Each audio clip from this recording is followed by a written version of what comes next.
Selamat berjumpa kembali dalam layanan audio Sahabat Seperjalanan. Hari ini ada hari Jumat 26 Mei 2023. Tema renungan saat teduh kita dengan judul Harga Seorang Anak. Harga seorang anak. Firman Tuhan terambil dalam Lukas 18 ayat 15 sampai 17. Maka datanglah orang-orang membawa anak-anaknya yang kecil kepada Yesus supaya ia menjamah mereka.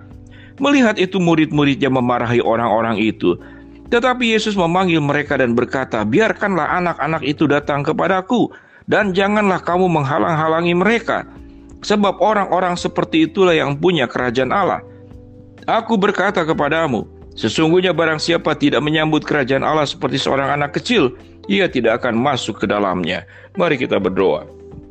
Bapa yang di dalam surga, kami ingin belajar tentang harga seorang anak, bagaimana Yesus menghargai anak-anak, dan kami pun diajar bagaimana untuk menghargai anak-anak, baik anak kandung maupun anak-anak yang kita temui dimanapun juga. Dalam nama Tuhan Yesus kami berdoa, amin. Shalom sahabat seperjalanan yang dikasihi Tuhan. Harga seorang anak. Sebelum kita belajar tentang kebenaran firman Allah, zaman dahulu ada sebuah prinsip banyak anak banyak rejeki. Rupanya hal ini adalah prinsip yang berlaku pada waktu dulu. Karena mereka masih mengerjakan sawah, mereka mengerjakan ladang bercocok tanam. Dengan ladang yang sedemikian besar tidak mungkin mengandalkan tenaga yang sangat sedikit. Tatkala kemudian seluruh alat-alat modern belum ada seperti saat sekarang, di mana satu mesin bisa mewakili 100 orang bahkan 1000 orang pekerjaan.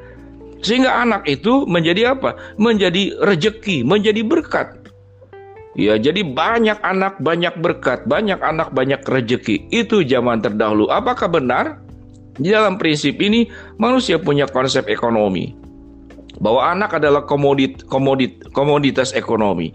Dengan banyak anak, maka akan bisa menghasilkan banyak kemajuan secara ekonomi.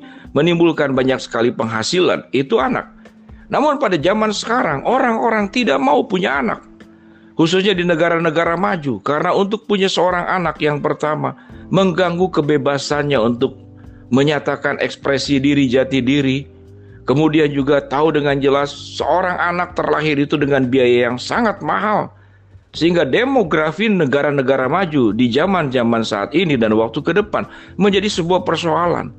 Karena mereka lebih banyak penduduk dengan usia lansia yang menjadi tanggungan negara yang menimbulkan masalah ekonomi. Sementara banyak kemudian negara-negara yang penduduknya semakin berkurang, termasuk di Asia, di Jepang, di Korea, di Singapura.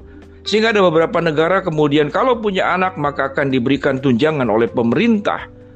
Anak menjadi beban. Mengapa kemudian zaman dulu orang ingin punya anak banyak, dan mengapa zaman sekarang orang tidak mau punya anak? Karena masalah faktor pertimbangan ekonomi. Sehingga anak menjadi komoditi. Untuk Indonesia kita bersyukur seperti Presiden Jokowi mengatakan, 13 tahun dari tahun ini sampai ke depan adalah masa-masa emas. Sewaktu kita bisa menggunakan dengan baik, maka Indonesia akan menjadi negara termaju di dunia yang keempat.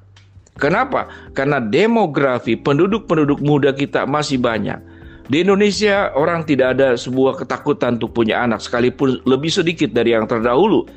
Keluarga saya ada 7 orang adik-beradik, istri saya adik-beradik ada 13. Tapi orang sekarang minimal dia punya anak 1, 2, atau 3, bahkan ada yang 4. Secara demografi tidak masalah, namun prinsipnya tetap sama.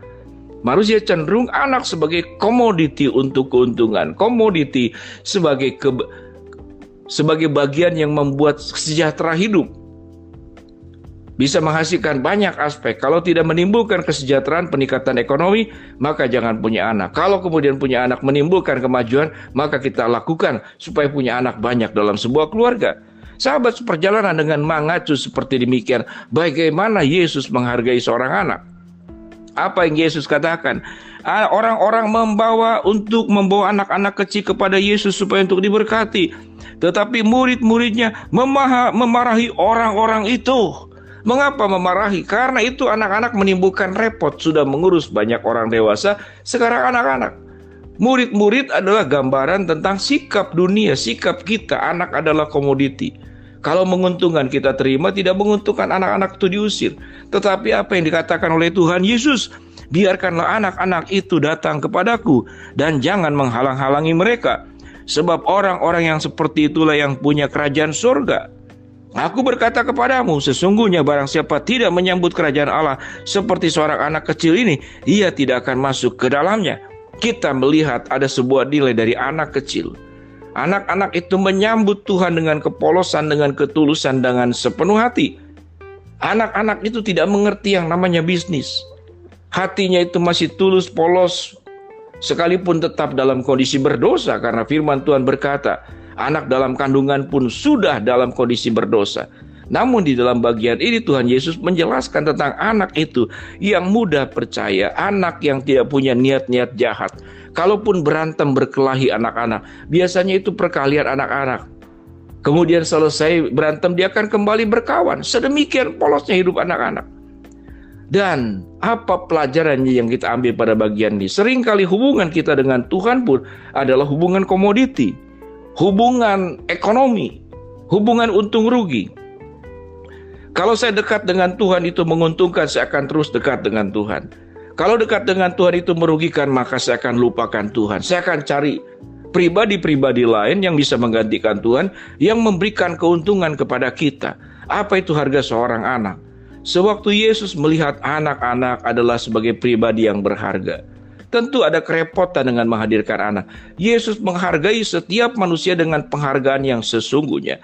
Yesus melihat manusia tidak sebagai komoditi untuk keuntungan, tidak dijadikan sebagai alat untuk menaikkan pamor dirinya, tetapi sepenuhnya memang mencintai, mengasihi, memberikan yang terbaik. Seberapapun harga, seberapapun pengorbanan yang harus dilakukan, itu ditempuh oleh Tuhan Yesus. Disinilah kita bertemu bagaimana hati Yesus dan bagaimana hati manusia pada umumnya. Manusia berorientasi untung rugi, namun Yesus berorientasi tentang kasih yang tiada batas, kasih yang tiada celah, kasih yang maha sempurna, kasih yang tiada tandingannya. Melebihi tingginya langit, melebihi dalamnya laut, melebihi luasnya samudra, melebihi indahnya pelangi. Itulah kasih Tuhan. Ada sebuah penghargaan yang tinggi kepada manusia, termasuk kepada anak-anak. Biarlah sahabat seperjalanan, baik anak, baik siapapun juga, jangan jadikan relasi kita dengan siapapun juga, termasuk anak, sebagai komoditi untuk menguntungkan. Kalau itu menjadi orientasi dan pola cara yang kita lakukan, maka kita akan menjadi orang-orang yang mudah berkhianat, mudah tidak setia, mudah meninggalkan. Dan kita tidak pernah melakukan yang namanya sebuah persahabatan yang kudus, persahabatan yang sejati. Kita akan ditinggal oleh kapanpun juga, tatkala kita tidak bisa memberikan hal yang baik. Habis manis sepah dibuang, habis manis yang ada pada diri kita, dan kita tinggal ampas, kita akan dibuang. Menyakitkan bukan kalau kita diperlakukan seperti demikian. Kalau perlakuan itu menyakitkan, maka jangan lakukan perkara tersebut kepada orang lain. Hargai manusia bukan karena dia memberikan keuntungan, tetapi itu perintah Allah. Menolong setiap orang yang ada di sekitar kita, menjadi orang yang bertumbuh, menjadi orang yang memberikan manfaat. Seluruh pengorbanan kita akan menjadi sebuah persembahan kudus dan harum di hadapan Tuhan. Mari kita belajar menghargai siapapun orang yang kita temui dengan benar, termasuk anak-anak yang ada di sekitar kita. Kita berdoa. Bapa dalam surga, terima kasih kebenaran firman Allah mencerahkan kami untuk apa itu harga seorang anak. Hamba-Mu berdoa buat sahabat seperjalanan yang sedang sakit, Tuhan jamah sembuhkan.